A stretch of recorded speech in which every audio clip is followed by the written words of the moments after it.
Hello everyone and welcome back to more FM22. It's Aston Villa, thriller at the Villa, and, well, oh god, we might actually win the Premier League. There's still a long way to go, but you can see the table, you can see the result that I've stopped on, and oh god, when you're chasing, it's tough, but like, at least you can keep your expectations in check. Now, well, it's ours to lose. So Liverpool have lost to Leeds. It's not the only points they've dropped.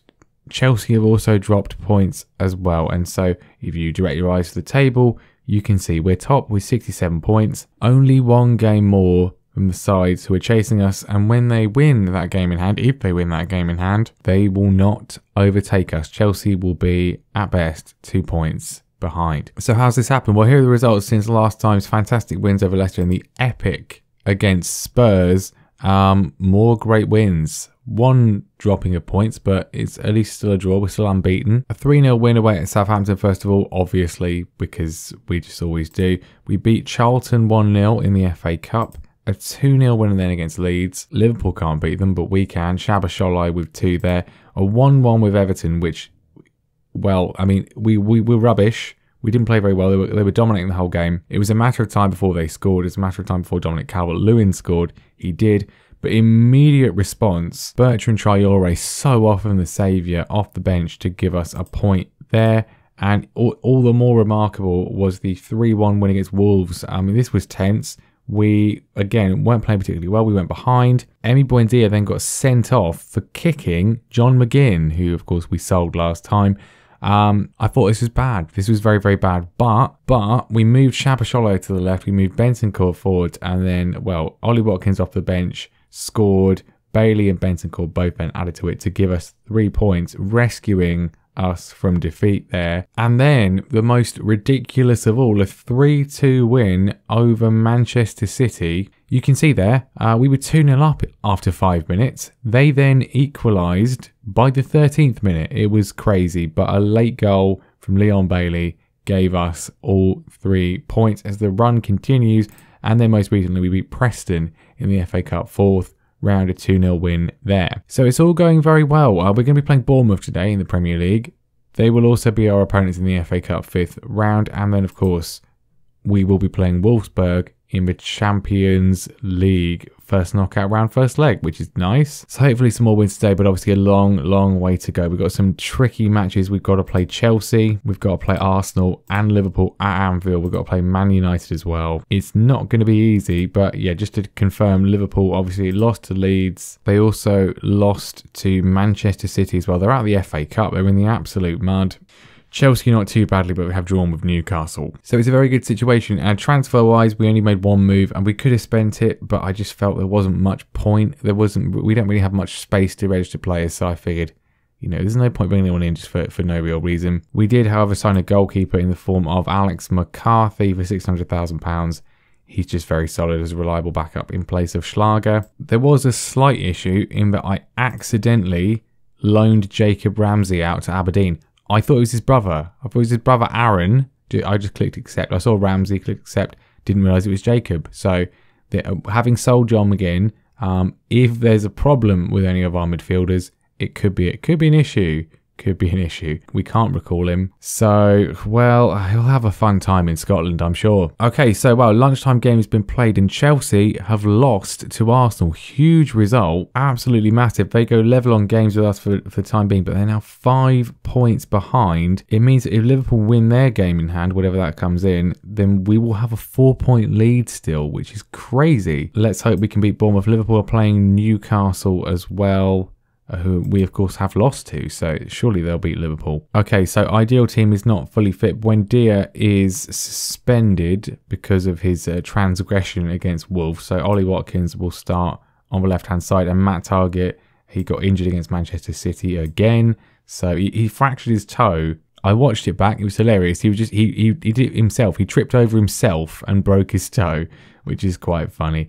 Anyway, Bergen Melling, of course, comes in. The rest of the team, Mings, Kaleta-Char and Kellex the defence in front of Martinez, Bentancur, Zakaria, Shabba, Bailey and Raspadori, the rest of the midfield and attack. Eric Polgar is unhappy because he's not been playing, which is fair enough. So I have promised him he'll play more. That was what we call a lie, because Bentancur's been fantastic. So obviously keeps his place. Okay, interesting plays for Bournemouth. They've got Said Benrahma and Zambo Anguissa, who's a great player. Florentino Luis, who's like one of the go-to wonder kids of the last few years, especially FM17. Scott Parker still in charge, but I mean at home this should be 3 points.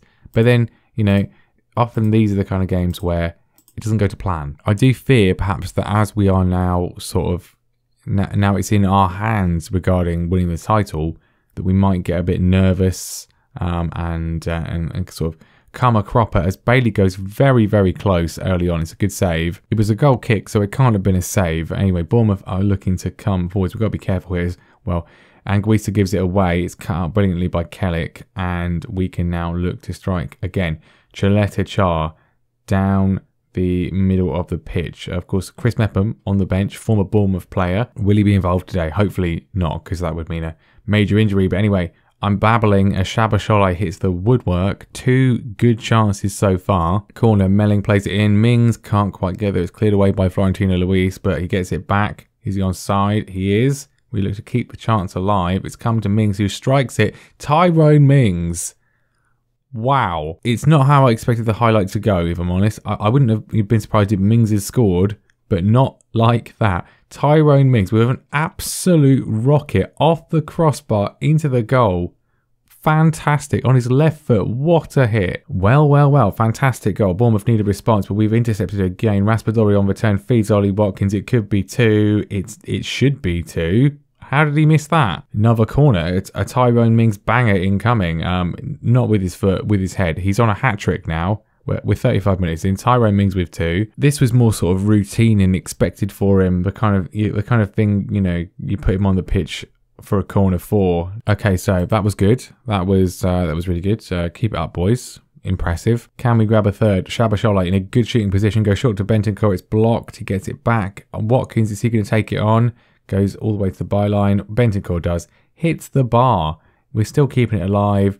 And it goes over again. Again, the woodwork is our friend, apparently. That's twice again today. Well, into the closing stages. If you didn't give Bournemouth much hope at the start, then, well, you were proven right, as it is now 3. Bertrand Traore, the bench specialist, grabs the third goal. Good strike in off the woodwork as well. So we've actually hit the woodwork 4 times today, but 2 of the goals have gone in off it. Good work from Zakaria. It's a good snapshot from Bertrand Traore, who I just love, because he's barely ever started unless Bailey's been injured. He doesn't start games. Like, he starts the cup games, but otherwise he just doesn't start. But he plays every single game because he always comes off the bench, and he's never complained once. He's never demanded to start. He's always happy, and I like that. I think starting games is great, but if you know that you're going to be playing every game, even if it's just the last sort of half hour or so, I think a lot of players would be happy with that. Anyway, great win, boys. 3-0, 3 more points. Let's just drink this table in. Okay, Liverpool have not played yet, and obviously Chelsea have a game in hand now again anyway. But for now, we're 8 points clear. 11 games to go. Still a long way. Obviously, we've still got to play Chelsea. We've got to play Liverpool. We've got to play Arsenal, as we said. Newcastle are doing quite well as well, up in 6th. But it's a great position to be in at the moment. And it's a good job the woodwork issue didn't matter, because the game's now rubbing it in that it keeps happening. So, yeah, can you stop, please? Okay, Liverpool have beaten Newcastle, so the gap is now down to just 7 points. They still have that game in hand. So if they win that, then our lead will be 4 points. Okay, we're actually enjoying our sort of winter break type thing now, which is great for the players. They're going to have a bit of a rest. And we've had some more good news. There's some very bad news, which we'll talk about in a minute, but some more good news. Chelsea and Liverpool have played each other and they've drawn 0-0. It now means they've caught up with us in terms of number of games, and it is quite simply the best possible outcome, isn't it? Because we are now, with no games in hand, 6 points clear at the top, which is very nice. The bad news is that Emi Martinez is injured and is out for 3 weeks, which is really bad, because the only other goalkeeper we've been able to register for Europe is not Alex McCarthy. He can play domestically,